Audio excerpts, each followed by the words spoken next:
നമസ്കാരം. ആസാദി വാർത്തയുടെ നൈറ്റ് എഡിഷന് സ്വാഗതം. നോക്കാം ഇന്നത്തെ പ്രധാനപ്പെട്ട വിശേഷങ്ങൾ. വെബ്സൈറ്റ് കാണാതെ പോകരുത്. ഇടതു സർക്കാരിന്റെ വികസന പ്രവർത്തനങ്ങൾ എടുത്തുകാട്ടി നല്ല കാലം.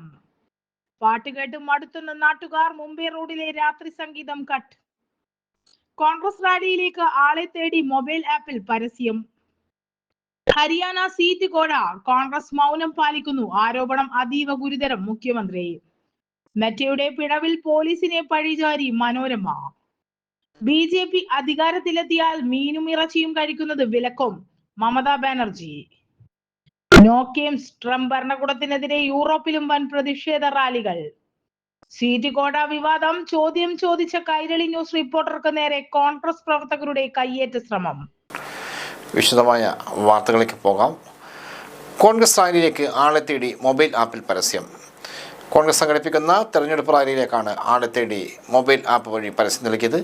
തൊഴിലാളികൾ സപ്ലൈ ചെയ്യുന്ന ആപ്ലിക്കേഷൻ വഴിയാണ് കോൺഗ്രസ് റാലിയിലേക്ക് കൂലിപ്പടയെ തേടി സന്ദേശം എത്തിയത്.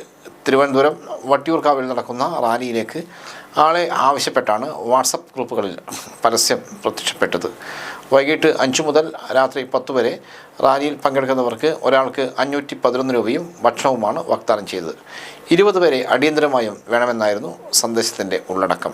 രാത്രി 12 മണിയോടെ എത്തിയ സന്ദേശം 10 മിനിറ്റിനുള്ളിൽ തന്നെ പിൻവലിച്ചെങ്കിലും ഇതിനോടകം സ്ക്രീൻഷോട്ടുകൾ വ്യാപകമായി പ്രചരിച്ചു.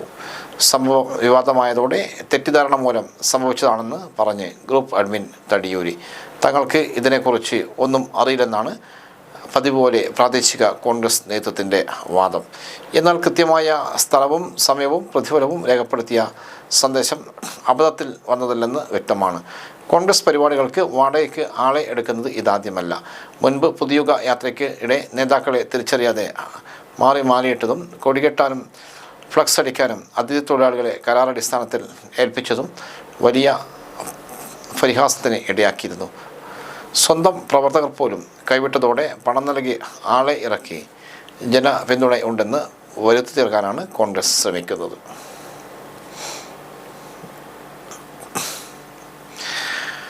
ഹരിയാന സീറ്റ് കോഴ. കോൺഗ്രസ് മൗനം പാലിക്കുന്നു. ആരോപണം അതീവ ഗുരുതരം. മുഖ്യമന്ത്രി. ഹരിയാന നിയമസഭാ തെരഞ്ഞെടുപ്പുമായി ബന്ധപ്പെട്ട കോൺഗ്രസിനെതിരെ ഉയർന്നിട്ടുള്ള കോടികളുടെ ആരോപണം, സീറ്റ് കോഴ ആരോപണം അതീവ ഗുരുതരമാണെന്ന് മുഖ്യമന്ത്രി പിണറായി വിജയൻ. സ്ഥാനാർത്ഥിത്വത്തിനായി കോൺഗ്രസിലെ ഉന്നത നേതാക്കളും അവരുടെ വലങ്കൈകളും കോടികൾ വിലപേശുന്ന ആരോപണത്തിൽ മറുപടി പറയാൻ നേതൃത്വം തയ്യാറാകണമെന്ന് മുഖ്യമന്ത്രി ആവശ്യപ്പെട്ടു. ഇത്രയും ഗുരുതരമായ ആരോപണങ്ങൾ ഉയർന്നിട്ടും കോൺഗ്രസ് നേതൃത്വം മിണ്ടാത്തത് എന്തുകൊണ്ടാണ്? ആരോപണങ്ങൾ വ്യാജമാണെങ്കിൽ നിയമ നടപടി സ്വീകരിക്കാൻ എന്തുകൊണ്ട് തയ്യാറാകുന്നില്ല? പാർട്ടിയുടെ നിർണായക തീരുമാനങ്ങൾ എടുക്കുന്ന തലങ്ങളിൽ നിന്ന് തന്നെ ഇത്തരം വാർത്തകൾ വരുന്നത് ആഭ്യന്തര സുതാര്യമില്ലായ്മയുടെ തെളിവാണെന്നും മുഖ്യമന്ത്രി പറഞ്ഞു. രാഷ്ട്രീയ പ്രവർത്തനത്തിൻ്റെ ഭാഗമായി ലഭിക്കേണ്ട സ്ഥാനാർത്ഥിത്വം പണം കൊടുത്തു വാങ്ങാവുന്ന അവസ്ഥയിലേക്ക് മാറിയോ എന്ന് മുഖ്യമന്ത്രി ചോദിച്ചു.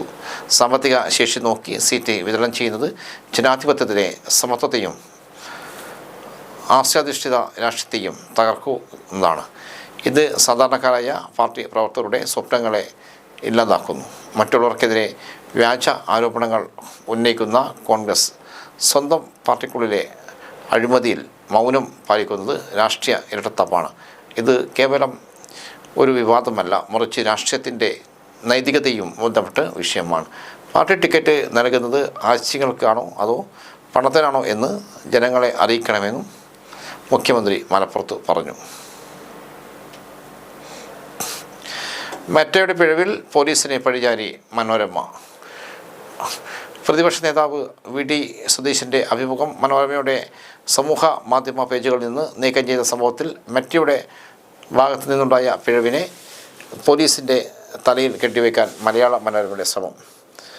വീഡിയോയ്ക്ക് താഴെ പ്രത്യക്ഷപ്പെട്ട അശ്ലീല ചുവയുള്ളതും നിയമവിരുദ്ധവുമായ കമൻറ്റുകൾ നീക്കം ചെയ്യാൻ മാത്രമാണ് സൈബർ സെൽ നിർദ്ദേശിച്ചത്. എന്നാൽ ഈ നിർദ്ദേശം നടപ്പാക്കുന്നതിനിടെ മെറ്റ അധികൃതർക്ക് സംഭവിച്ച പിഴവ് മൂലം വീഡിയോ പൂർണ്ണമായും നീക്കം ചെയ്യപ്പെടുകയായിരുന്നുവെന്ന് CEO കഴിഞ്ഞ ദിവസം വ്യക്തമാക്കിയിരുന്നു.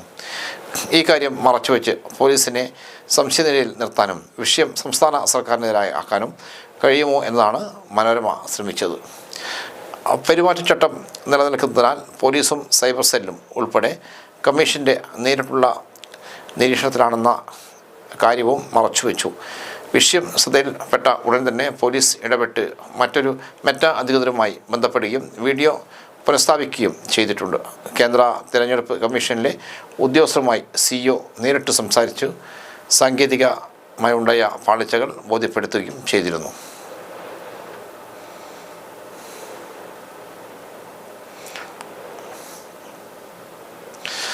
BJP അധികാരത്തിലെത്തിയാൽ മീനും ഇറച്ചിയും കഴിക്കുന്നത് വിലക്കും മമതാ ബാനർജി. ബംഗാളിൽ BJP അധികാരത്തിലെത്തിയാൽ ജനങ്ങളെ മത്സ്യവും മാംസവും കഴിക്കുന്നതിൽ നിന്ന് വിലക്കുമെന്ന് മുഖ്യമന്ത്രി മമതാ ബാനർജി. പുരുലയിലെ തെരഞ്ഞെടുപ്പ് റാലിയിൽ സംസാരിക്കുന്നതിനുമ്പോഴായിരുന്നു മമതയുടെ പരാമർശം. BJP ഭരിക്കുന്ന സംസ്ഥാനങ്ങളിൽ മത്സ്യം കഴിക്കാറില്ല. ഇവർ അധികാരത്തിലെത്തിയാൽ നിങ്ങൾക്ക് ഇറച്ചിയോ മീനോ കഴിക്കാനാകില്ല. BJP നിലപാടുകൾ ഏകപക്ഷീയമാണ്. അവർ കലാപങ്ങൾക്ക് പ്രേരിപ്പിച്ചും ആളുകളെ കൊലപ്പെടുത്തിയുമാണ് അധികാരത്തിലെത്തുന്നത്. ഗോത്രവർഗ്ഗക്കാരും സ്ത്രീകൾക്കെതിരായ അക്രമങ്ങൾ നടക്കുന്നത് BJP ഭരിക്കുന്ന സംസ്ഥാനങ്ങളാണ്. ബംഗാളി സംസാരിക്കുന്ന നമ്മുടെ ആളുകൾക്ക് മറ്റു സംസ്ഥാനങ്ങളിൽ ആക്രമിക്കപ്പെടുന്നു. നാം ആരെയും അടിച്ചമർത്തുന്നില്ല, മമത കൂട്ടിച്ചേർത്തു. 2 ഘട്ടമായാണ് പശ്ചിമ ബംഗാളിൽ തിരഞ്ഞെടുപ്പ് നടക്കുന്നത്. ആദ്യ ഘട്ടം ഏപ്രിൽ 23-നും രണ്ടാം ഘട്ടം ഏപ്രിൽ 29-നുമാണ്. മെയ് 4-നാണ് വോട്ടെണ്ണൽ. വെബ്സൈറ്റ് കാണാതെ പോകരുത്. ഇടതു സർക്കാരിന്റെ വികസന പ്രവർത്തനങ്ങൾ എടുത്തുകാട്ടി നല്ല കാലം. കഴിഞ്ഞ 10 വർഷമായി രാജ്യത്തെ ആകമാനം ഞെട്ടിക്കുന്ന വികസന ജനക്ഷേമ പ്രവർത്തനങ്ങളാണ് ഇടതുപക്ഷ ജനക്ഷേമ സർക്കാർ കാഴ്ചവെച്ചിരിക്കുന്നത്. വലതുപക്ഷ ദുർഭരണത്തിന്റെ തകർച്ചയിലേക്കും നീങ്ങിയ ഇരുണ്ട കാലത്തിനും വിട പറഞ്ഞ കേരളം പിന്നെ നടത്തിയത് വികസന കുതിപ്പ് തന്നെയായിരുന്നു. സമസ്ത മേഖലകളിലും മുഖ്യമന്ത്രി പിണറായി വിജയന്റെ നേതൃത്വത്തിലുള്ള ജനകീയ സർക്കാർ നടത്തിയ ജനക്ഷേമ പ്രവർത്തനങ്ങളുടെ നേർചിത്രം വരച്ചുകാട്ടുകയാണ് നല്ല കാലം എന്ന വെബ്സൈറ്റ്. UDF ഭരണം എന്ന ഇരുണ്ട കാലത്തിന് ശേഷം ഇടതുഭരണ കേരളത്തിൽ നല്ല കാലം എങ്ങനെ തിരിച്ചു കൊണ്ടുവന്നു എന്നാണ് ഈ വെബ്സൈറ്റ് രേഖകൾ സഹിതം കാണിച്ചു തരുന്നത്. ക്ഷേമ പെൻഷൻ, ലൈഫ് മിഷൻ പദ്ധതി രാജ്യത്ത് ആദ്യമായി അതിദാരിദ്ര്യ നിർമ്മാർജ്ജനം ചെയ്തത്, പ്രകൃതി ദുരന്തങ്ങളെ ഒറ്റക്കെട്ടായി അതിജീവിച്ചത് മുതലായ ഒറ്റവാക്കിൽ പറഞ്ഞവസാനിപ്പിക്കുവാൻ പറ്റാത്ത അനവധി ക്ഷേമ പ്രവർത്തനങ്ങളുടെ നേർസാക്ഷ്യമാണ് വെബ്സൈറ്റിൽ ലഭ്യമാകുന്നത്. ഇടതു ജനകീയ സർക്കാർ നടപ്പിലാക്കിയ ജനക്ഷേമ പ്രവർത്തനങ്ങളോടൊപ്പം ഈ മുന്നേറ്റങ്ങളെയും തടയാൻ കോൺഗ്രസ് നേതൃത്വത്തിലുള്ള വലതുപക്ഷം നടത്തിയ നീക്കങ്ങളും അതിനെ ഇച്ഛാശക്തി കൊണ്ട് ഇടതുമുന്നണി മറികടന്നതും വെബ്സൈറ്റിൽ നിന്നും മനസ്സിലാക്കുവാൻ കഴിയും. പാട്ടുകേട്ട് മടുത്തെന്ന് നാട്ടുകാർ. മുംബൈ റോഡിലെ രാത്രി സംഗീതം കട്ട്. മുംബൈ കോസ്റ്റൽ റോഡിലെ സംഗീതപാത ഇനി രാത്രികാലങ്ങളിൽ നിശബ്ദമാകും. പ്രദേശവാസികളുടെ കടുത്ത പ്രതിഷേധത്തെ തുടർന്ന് സംഗീതം പ്ലേ ചെയ്യുന്ന സമയം കുറയ്ക്കാൻ മുംബൈ മുനിസിപ്പൽ കോർപ്പറേഷൻ തീരുമാനിച്ചു. ഇനി മുതൽ രാവിലെ 6 മുതൽ രാത്രി 10 വരെ മാത്രമേ ഈ റോഡിലൂടെയുള്ള യാത്രയിൽ സംഗീതം കേൾക്കാൻ സാധിക്കൂ. വാഹനം കടന്നു പോകുമ്പോൾ ജയ് ഹോ എന്ന ഗാനത്തിന്റെ ട്യൂൺ മുഴങ്ങുന്ന പാത ഉറക്കം കെടുത്താൻ തുടങ്ങിയതോടെ സമീപവാസികൾ പരാതിയുമായി രംഗത്തെത്തുകയായിരുന്നു.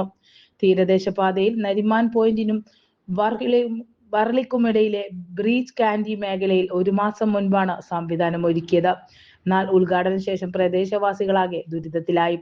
രാത്രികാലങ്ങളിൽ നിർത്താതെയുള്ള സംഗീതം തങ്ങളുടെ ഉറക്കം കെടുത്തുന്നുവെന്ന പരാതിയുമായി വോർലിയയിലെ താമസക്കാർ രംഗത്തെത്തി. തുടർച്ചയായ ശബ്ദ മലിനീകരണം ആരോഗ്യ പ്രശ്നങ്ങൾക്ക് കാരണമാകുന്നുവെന്നും അവർ ചൂണ്ടിക്കാട്ടി. ഇതിനു പുറമെ സംഗീതം കേൾക്കാനായി ഡ്രൈവർമാർ പെട്ടെന്ന് കാർ വിൻഡോ താഴ്ത്തുന്നതും അശ്രദ്ധമായി വാഹനം ഓടിക്കുന്നതും ഭീഷണിയാകുന്നുണ്ടെന്നും പരാതിയിൽ പറയുന്നു. ന്യൂനപക്ഷ സാംസ്കാരിക സംഗമം മട്ടന്നൂർ മണ്ഡലതല ന്യൂനപക്ഷ സാംസ്കാരിക സംഗമം ജവാദ് മുസ്താഫി ഉദ്ഘാടനം ചെയ്തു. ചാലോട് അനുഗ്രഹ ഓഡിറ്റോറിയത്തിൽ നടന്ന സംഗമത്തിൽ അബ്ദുൾ റഷീദ് അധ്യക്ഷനായി. CPM ജില്ലാ സെക്രട്ടേറിയറ്റ് അംഗം P പുരുഷോത്തമൻ, ജില്ലാ കമ്മിറ്റി അംഗം NV Chandrababu, B Shamsuddin, NR Sakeena എന്നിവർ സംസാരിച്ചു. PP നൌഫൽ സ്വാഗതം പറഞ്ഞു. മട്ടന്നൂരിന്റെ വികസന വഴിയിൽ പുതിയ സാധ്യത തേടി യുവ പ്രൊഫഷണലുകളുടെ സംഗമം. വ്യവസായ രംഗത്ത് മട്ടന്നൂർ വികസന പാതയിലാണ്. എന്നാൽ ആ പാതയിൽ കൂടുതൽ സാധ്യതകൾ തേടി യുവ പ്രൊഫഷണലുകളുടെ സംഗമം. മട്ടന്നൂർ മണ്ഡലത്തിന്റെ പരിധിയിൽ ചെറുതും വലുതുമായ സംരംഭി നടത്തുന്ന 100ഓളം പ്രൊഫഷണലുകളാണ് വെളിയാമ്പറമ്പ് ഗ്രീൻ പ്ലാനറ്റിൽ സംഘടിപ്പിച്ച നെക്സ്റ്റസ് ജൻ മട്ടന്നൂർ കൂട്ടായ്മയിൽ പങ്കെടുത്തത്. മട്ടന്നൂർ മണ്ഡലം LDF സ്ഥാനാർത്ഥി VK സനോജിന്റെ തെരഞ്ഞെടുപ്പ് പ്രചരണത്തിന്റെ ഭാഗമായാണ് പരിപാടി സംഘടിപ്പിച്ചത്. മട്ടന്നൂരിൽ വികസന സാധ്യതകൾ ഉപയോഗപ്പെടുത്തി നാട്ടിലെ അഭ്യസ്തവിദ്യരായ ചെറുപ്പക്കാരുടെ സ്വപ്നങ്ങൾക്കും പ്രതീക്ഷകൾക്കും അനുസരിച്ച് മട്ടന്നൂരിനെ മുന്നോട്ട് നയിക്കാൻ പദ്ധതി ആവിഷ്കരിക്കുകയെന്ന ലക്ഷ്യത്തോടെയാണ് സംഗമം സംഘടിപ്പിച്ചത്. വികസന ചർച്ചകളിൽ പരിചയ സമ്പന്നരായ പ്രൊഫഷണലുകളുടെയും ആരംഭകരുടെയും പങ്കാളിത്തം ഉറപ്പുവരുത്തുകയെന്ന ലക്ഷ്യവും പരിപാടിക്കുണ്ട്. ഈ രംഗത്തെ പ്രശ്നങ്ങളും സാധ്യതകളും പരിശോധിച്ച സംഗമം വരും കാലങ്ങളിൽ അനുവർത്തിക്കേണ്ട പരിഹാര മാർഗങ്ങളെക്കുറിച്ചും ഗൗരവമായി ചർച്ച ചെയ്തു. സംഗമത്തിൽ ഉന്നയിക്കപ്പെട്ട ചോദ്യങ്ങൾക്കും സന്ദേഹങ്ങൾക്കും സ്ഥാനാർത്ഥി വി കെ സനോജ് മുഖാമുഖത്തിൽ മറുപടി പറഞ്ഞു. കേരള വിജ്ഞാന സമ്പദ് വ്യവസ്ഥയിലേക്ക് മാറുന്ന പശ്ചാത്തലത്തിൽ കേരളത്തിന്റെ വികസനത്തിൽ പ്രൊഫഷണലുകൾക്ക് പങ്കുവഹിക്കാനുണ്ടെന്ന് വി കെ സനോജ് പറഞ്ഞു. യുവജനങ്ങൾക്ക് തൊഴിൽ നൽകാൻ സ്റ്റാർട്ടപ്പ് മേഖലയിൽ മൂലധന സമാഹരണത്തിനായി സഹകരണ മേഖലയിൽ ആരംഭിക്കാൻ കഴിയുന്ന സൊസൈറ്റികളെ സംബന്ധിച്ചുള്ള നിർദ്ദേശങ്ങളുടെ കരട് രൂപം പരിപാടിയിൽ സരീഷ് വി കെ സനോജിന് കൈമാറി. നഹാസ് ബഷീർ ഉദ്ഘാടനം ചെയ്തു. ഡിവൈഎഫ്ഐ കണ്ണൂർ ജില്ലാ professional sub committee convener V P Sreenath അധ്യക്ഷനായി. നാട്യ ആർട്സ് ആൻഡ് ലേണിംഗ് സഹസ്ഥാപകൻ ശിവപ്രസാദ് മുഖ്യാതിഥിയായി. ഡോക്ടർ കീർത്തി പ്രഭ സ്വാഗതവും വിപിൻ കേളമ്പത്ത് നന്ദിയും പറഞ്ഞു. SFI സംസ്ഥാന സെക്രട്ടറി PS സംസ്ഥാന പ്രസിഡന്റ് ശിവപ്രസാദ്, CK വിനീത് എന്നിവർ പങ്കെടുത്തു. കോഴ വിവാദം ചോദ്യം ചോദിച്ച കൈരളി ന്യൂസ് റിപ്പോർട്ടർക്ക് നേരെ കോൺഗ്രസ് പ്രവർത്തകരുടെ കയ്യേറ്റ ശ്രമം. ഹരിയാന സീറ്റ് കോഴ വിവാദത്തിൽ KC വേണുഗോപാലിന്റെ പ്രതികരണം തേടിയ കൈരളി ന്യൂസ് ഇടുക്കി റിപ്പോർട്ടർ അഖിൽ TS-ന് നേരെ കോൺഗ്രസ് പ്രവർത്തകരുടെ കയ്യേറ്റ ശ്രമം. ഇടുക്കി രാജകുമാരിയിലാണ് സംഭവം. സീറ്റ് കോഴയുമായി ബന്ധപ്പെട്ട ചോദ്യം ഉന്നയിച്ചതോടെ പ്രകോപിതരായ കോൺഗ്രസ് പ്രവർത്തകർ മാധ്യമ പ്രവർത്തകർക്ക് നേരെ തിരിയുകയായിരുന്നു. കൈരളി ന്യൂസ് റിപ്പോർട്ടറിന്റെ വളഞ്ഞ കോൺഗ്രസ് പ്രവർത്തകർ അദ്ദേഹത്തിന് നേരെ കൂവുകയും കയ്യേറ്റം ചെയ്യാൻ ശ്രമിക്കുകയും ചെയ്തു. തുടർന്ന് മാധ്യമ പ്രവർത്തകരും കോൺഗ്രസ് പ്രവർത്തകരും തമ്മിൽ വാക്കേറ്റമുണ്ടായി. നോക്കിങ്സ് ട്രംപ് ഭരണകൂടത്തിനെതിരെ യൂറോപ്പിലും വൻ പ്രതിഷേധ റാലികൾ. പ്രസിഡന്റ് ഡൊണാൾഡ് ട്രംപിൻ്റെ കുടിയേറ്റ വിരുദ്ധ നടപടികൾക്കും ഇറാനെതിരായ അധിനിവേശ യുദ്ധത്തിനുമെതിരെ അമേരിക്കയിലുടനീളം നടന്ന പ്രതിഷേധ റാലികൾ ഏറ്റെടുത്ത് യൂറോപ്പും. നോക്കിങ്സ് എന്ന പേരിൽ തുടരുന്ന പ്രതിഷേധ പരമ്പരയുടെ മൂന്നാം ഘട്ടമാണിത്. പ്രധാന യൂറോപ്യൻ നഗരങ്ങളിലേക്കും ജനകീയ പ്രതിഷേധ റാലികൾ പടർന്നു. അമേരിക്കയിലെ 50 സംസ്ഥാനങ്ങളെ 3100-ലധികം കേന്ദ്രങ്ങളിൽ പ്രതിഷേധം നടന്നതായി US മാധ്യമങ്ങൾ റിപ്പോർട്ട് ചെയ്തു. ഏകദേശം 90 ലക്ഷം ആളുകൾ പങ്കെടുത്തായാണ് സംഘാടകരുടെ പ്രാഥമിക കണക്ക്. നോക്കിങ്സ് റാലിയുടെ മൂന്നാം ഘട്ടമാണിത്. ജൂണിൽ 50 ലക്ഷം പേരും ഒക്ടോബറിൽ 70 ലക്ഷം പേരും പങ്കെടുത്ത റാലികൾ അരങ്ങേറി. ഇത്തവണ ജനപങ്കാളിത്തത്തിൽ വലിയ വർധനമാണ് ഉണ്ടായത്. അമേരിക്കയ്ക്ക് പുറമെ Canada, Germany, France, UK, Italy, Australia തുടങ്ങി 12-ലധികം രാജ്യങ്ങളിൽ പ്രതിഷേധം നടത്തി.